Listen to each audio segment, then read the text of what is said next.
आते हैं। हेलो बच्चों, एक्सरसाइज 9.1 का क्वेश्चन नंबर 13। देखिए 13 मैं आपको कर दे रहा हूँ एंड 14 उसमें डायग्राम बना हुआ है। आप खुद से कोशिश करेंगे, अगर नहीं होता है तो आप मुझे कमेंट करेंगे। और फिर मैं करता हूँ 15 एंड 16, जो कि एग्जामिनेशन पॉइंट ऑफ व्यू से काफ़ी इंपॉर्टेंट भी है और थोड़ा चैलेंजिंग भी है। तो क्वेश्चन नंबर 13, 15 एंड 16 मैं करने जा रहा और 14 आपको खुद ब खुद ट्राई करना है, ठीक है। तो चलिए मैं आता हूँ question number 13। As observe from the top of 75 metre high lighthouse from the sea level the angle of depression of two ships 30 degree and 45 degree if one ship is exactly behind the other on the same side of the lighthouse, find the distance between the two ships. तो देखिए ये मैं बना रहा हूँ आपके लिए light house, ये रहा। और इसके टॉप आप यहाँ पर खड़े होकर के you have to observe two ships which are exactly behind to each other. In question it's given A, B and C. At this point, this is a point of observation, or just I have mentioned already, when you observe anything from the certain height to the lower direction or the on the ground, that is the angle of depression. तो angle of depression को बच्चों show करने के लिए हम क्या करते हैं, लाइन ऑफ साइट कुछ इस तरीके से दिखाते हैं। ऐसे दिखा सकते हैं और आगे थोड़ा डॉट डॉट डॉट डाल दीजिए, फिर यहाँ पे दे दीजिए एरो, ठीक है। एक शिप यहाँ पे है और दूसरा शिप मान लेते हैं यहाँ पे एस पॉइंट है, ठीक है। अब यहाँ से पहले वाले शिप को मैं यहाँ से ऑब्जर्व कर रहा हूँ। This is the angle of depression. Angle of depression कितना दिया हुआ है, 30 degree. Yes, this is 30 degree. Okay, this angle will be equal to this angle which are interior alternate angles. फिर जो दूसरा वाला शिप है, मैं इसी पॉइंट से इस शिप को देख रहा हूं, that is the angle of depression.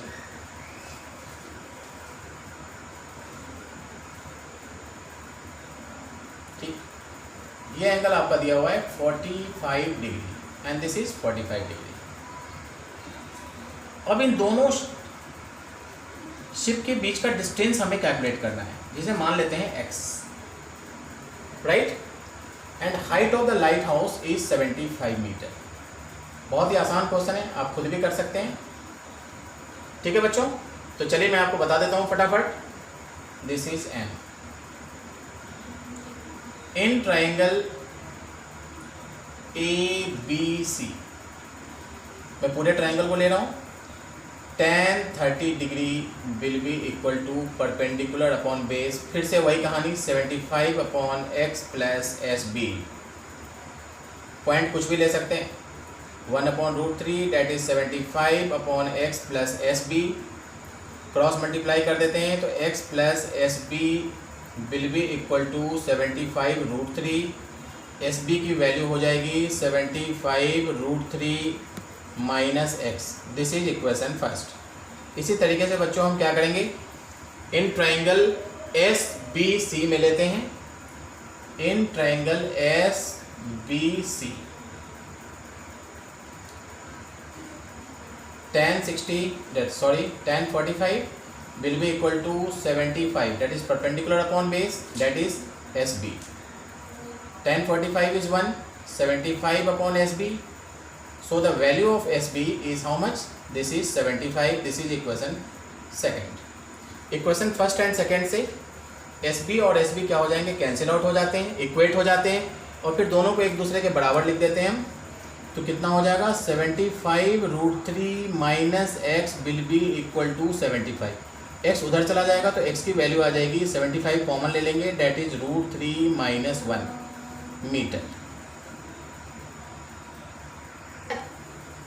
हाँ तो बच्चों अब हम, जैसा कि मैंने आपको बताया था कि question 14 just you have to try, और अगर नहीं आता है, अगर कोई प्रॉब्लम हो तो आप मुझे कमेंट करेंगे। मैं क्वेश्चन नंबर 15 और 16 पे आ रहा हूँ।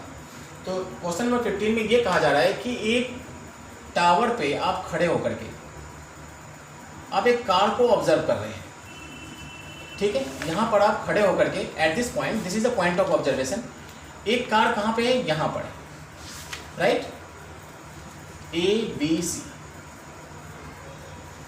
इसका जो एंगल ऑफ एलिवेशन है बच्चों, एंगल ऑफ एलिवेशन नहीं कहेंगे, ऊपर से नीचे देखते हैं तो क्या बोलते हैं, एंगल ऑफ डिप्रेशन। तो कार का जो एंगल ऑफ डिप्रेशन है ये दिया हुआ है आपका 30 degree, right? Is it correct? That is a 30 degree and 60 degree, it's okay. 6 second के बाद कार 6 सेकंड के बाद कार की जो पोजीशन होती है वो चेंज हो जाती है, उसको मैंने P मान लिया। तो 6 सेकंड में कार का डिस्टेंस कितना होगा बच्चों, इसे M मान लेते हैं। 6 सेकंड के बाद कार पॉइंट A से P पॉइंट पे आ जाती है, ठीक है? तो इसका जो एंगल ऑफ डिप्रेशन है this is 60 degree.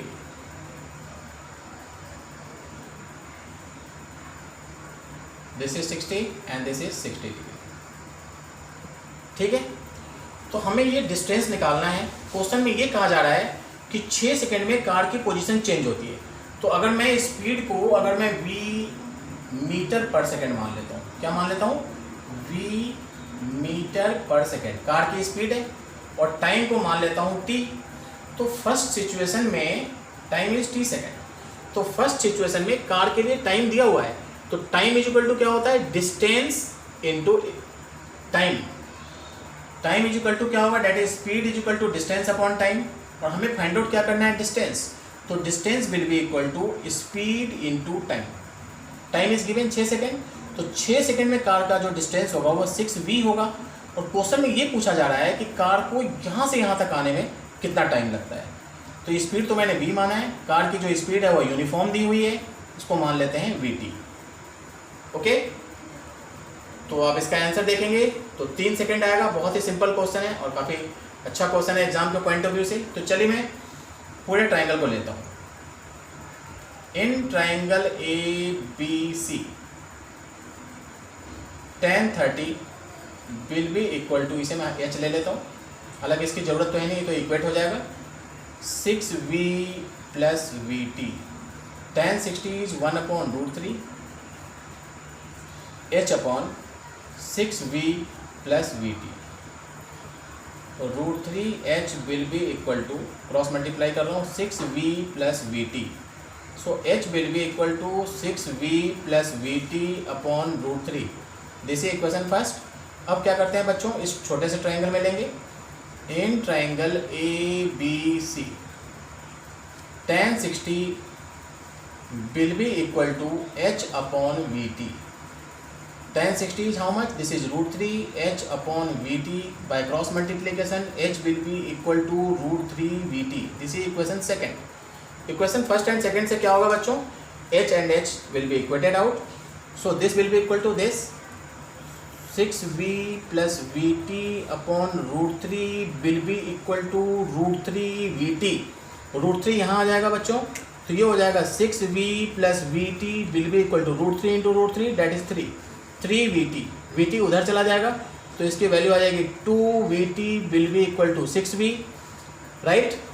v and v will get cancel out, so t will be equal to 6/2, that is 3 second. यही था हमारा आंसर। तो बच्चों इस क्वेश्चन में हमने पहले पूरा ट्राइंगल लिया था ABC, जल्दीबाजी में बाय मिस्टेक यहाँ पर क्या लेना था, PBC, तो इसे आप करेक्ट कर लेंगे। इतना तो आप खुद भी कर सकते हैं, PBC। हाँ तो बच्चों अब हम आते हैं क्वेश्चन नंबर 16। 14 आपको खुद ट्राई करना है, एक्सरसाइज 9.1 का, जो कि आखिरी क्वेश्चन है NCERT का। और उसके अलावा आप और भी रेफरेंस बुक RD शर्मा और भी कई सारे बुक्स होते हैं, RS अग्रवाल, आप कहीं से भी कोशिश कर सकते हैं। अगर कोई डिफ़िकल्ट क्वेश्चन हो तो आप कमेंट कीजिए। चलिए हम आते हैं क्वेश्चन नंबर 16, जो कि आखिरी क्वेश्चन है। इस क्वेश्चन में ये कहा जा रहा है बच्चों कि एक टावर है, ठीक है, और इस टावर को हम 2 अलग अलग पॉइंट से ऑब्जर्व करते हैं। पहले तो मैं इस टावर से 4 मीटर दूर जा कर के और इसके टॉप को देख रहा हूँ मैं, ठीक है। और फिर क्या करता हूँ, इसके बेस से फिर मैं 9 मीटर दूर चला जाता हूँ। 9 मीटर यहाँ ले लेते हैं, ठीक है। इसके बेस से 9 मीटर आना है। पहले 4 मीटर दूर जा कर के इसके टॉप को देखते हैं, यानी हाइट ऑफ द टावर को मैं h मान लेता हूँ, जो कि हमें प्रूफ करना है 6 मीटर। तो अब देखिए 9 मीटर फिर क्या करते हैं, टावर के बेस से 9 मीटर दूर जा करके फिर हम इसके टॉप को देखते हैं, ठीक है। तो ये जो हमारा एंगल ऑफ एलिवेशन है वो दरअसल कंप्लीमेंट्री एंगल बना रहा है, कंप्लीमेंट्री, इसे हम थीटा मान लेते हैं and this is 90 minus theta. तो हमें क्या करना है, to prove height of the tower को हमें 6 मीटर प्रूव करना है। कई बार एग्जाम में क्या करते हैं, अल्फा इंटू बीटा प्रूव करने को दे देते हैं, लैंग्वेज बदल करके कई बार ए और बी डिस्टेंस दे देते हैं, राइट। इस तरीके से क्वेश्चन आ सकते हैं। तो मैं यहाँ पे पॉइंट लोकेट कर रहा हूँ P Q R and S, ठीक है।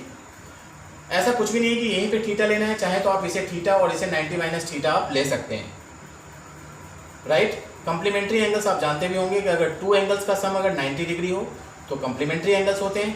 अगर इस एंगल को मैंने थीटा ले लिया तो ये एंगल कितना होगा, 90 माइनस थीटा, और अगर इस एंगल को थीटा लेंगे तो ये होगा हमारा 90 minus theta.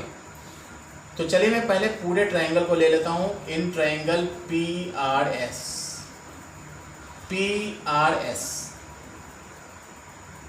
tan 90 minus theta will be equal to h upon 9.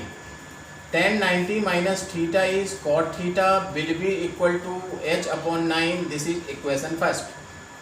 इसी तरीके से अब इस छोटे वाले ट्रायंगल को ले रहा हूँ, in triangle Q R S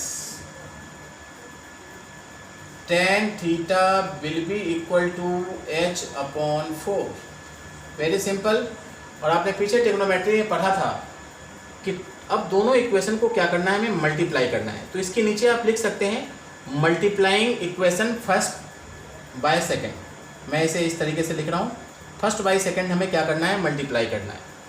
तो cot theta into tan theta की वैल्यू क्या होती है बच्चों, cot theta into tan theta is 1, you know. और इसे मैं इंटू करूँगा तो h अपॉन 9 and h upon 4, h square upon 36।